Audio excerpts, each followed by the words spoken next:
Hi. Welcome to another Investor Web video. Today we'll discuss the term credit score. A credit score is an important indicator of your financial standing and creditworthiness. It is a three-digit number between 300 and 850 that lenders use to assess the risk of a borrower before granting them a loan or line of credit. Your credit score is based on information from your credit report and takes into account factors such as your payment history, how long you've had credit accounts, the types of accounts you have, the amount of money you owe, and any outstanding debt.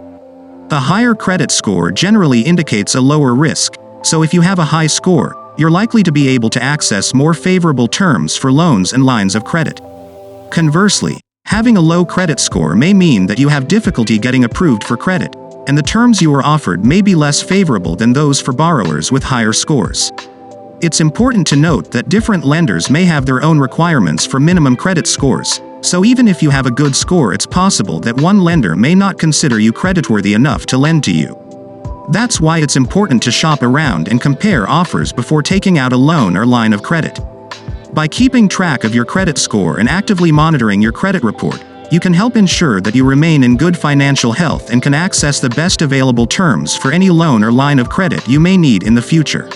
If you've learned something, don't forget to like, subscribe, and share the video.